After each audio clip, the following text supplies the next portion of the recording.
মানে একটা বহুদিন ধরে একটা সরকার থাকলে আস্তে আস্তে তার ধারণা হয় যে সে বোধহয় চিরকালের জন্য এসে গেছে, আর কেউ সরাতে পারবে না। তখন এই ঔদ্ধত্যগুলো তৈরি হয়, এই উন্নয়নের থেকে মন সরে যায় তারা শুধু নিজেকে দেখতে আরম্ভ করে।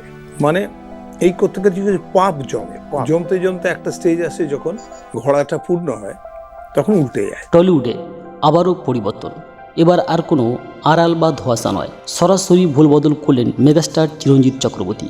এক সময়ের কঠোর তৃণমূল সমর্থক যিনি জোড়াফুলের টিকিটে বারবার বিধায়ক হয়েছেন, আজ তার গলাতেই শোনা যাচ্ছে টলিউড থেকে রাজনৈতিক মহলের সবচেয়ে বিস্ফোরক বয়ান। যে মানুষটি বছরের পর বছর শাসক দলের প্রথম সারিতে দাঁড়িয়ে বিরোধী শিবিরকে তুলোধনা করেছেন, আজ তিনি নিজেই বলছেন, আমিও পরিবর্তন চেয়েছিলাম।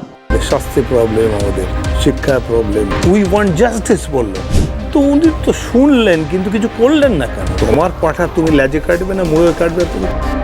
আর আমি এটার পতন চাইছিলাম যে এরা যাক, এবার যাক।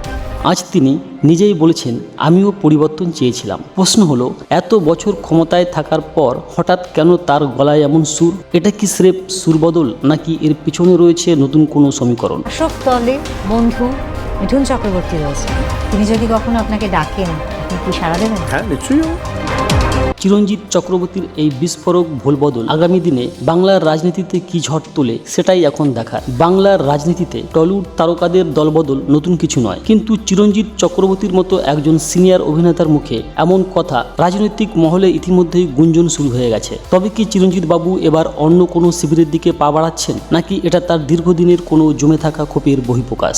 সো বন্ধুরা, রাজনীতির আঙিনায় ক্ষমতার এই দাবার চালে শেষ চালটা কি তবে চিরঞ্জিত বাবু চাললেন, নাকি এর পেছনে পাচ্ছেন অন্য কিছুর গন্ধ? আপনাদের কি মনে হয়, চিরঞ্জিত বাবুর এই ক্ষোভ কি অত্যন্ত প্রাসঙ্গিক, নাকি এর পিছনে লুকিয়ে আছে অন্য কোনো উদ্দেশ্য? কমেন্ট করে আমাদের অবশ্যই জানান। আর বিনোদন জগতের এক্সক্লুসিভ সব খবরের আপডেট সবার আগে পেতে এক্ষুনি আমাদের চ্যানেলটিকে সাবস্ক্রাইব করুন।